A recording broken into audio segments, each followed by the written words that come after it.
L'écrivaine Catherine Riwa s'est associée à Orlando, producteur et frère cadet de Dalida, pour écrire à quatre mains un livre consacré à la chanteuse tragiquement disparue dans la nuit du 2 au 3 mai 1987, Dalida, Mon frère tu écriras mes mémoires, réédité et paru en avril 2022 aux éditions Plomb.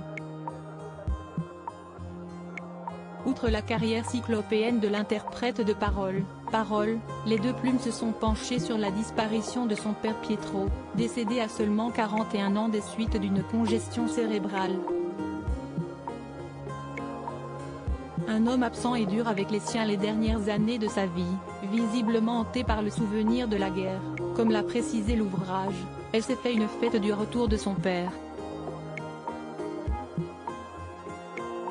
Mais le père, lui aussi, a bien changé. C'est un homme vaincu, détruit, qui revient après 4 ans de détention dans le désert. Cette enfance, écourtée par le décès de Pietro, a eu un impact considérable sur la vie de la jeune Dalida, alors âgée de seulement 12 ans, à sa mort, sa rancune s'accroît rendant plus amère sa douleur. À 12 ans et demi, elle n'est pas mûre comme Orlando, l'aîné. En elle, c'est une tempête de sentiments. Un traumatisme qui aurait également conduit l'ancienne compagne d'Alain Delon à se refermer sur elle-même.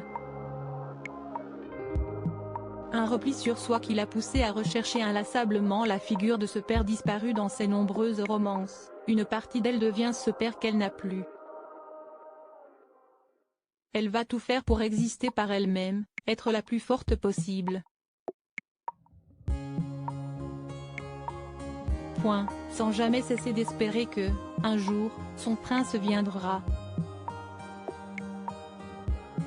Supérieur à Dalida, Alain Delon, Michel Drucker.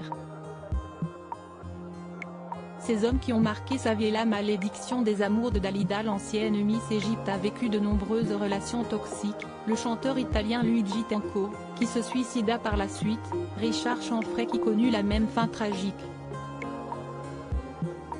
Mais les fans de Dalida ont certainement encore en tête sa relation avec Lucien Maurice, l'homme qui l'a propulsée sur le devant de la scène. En 1961, les Tourtereaux décidèrent de se passer la bague au doigt, mais divorcèrent l'année suivante.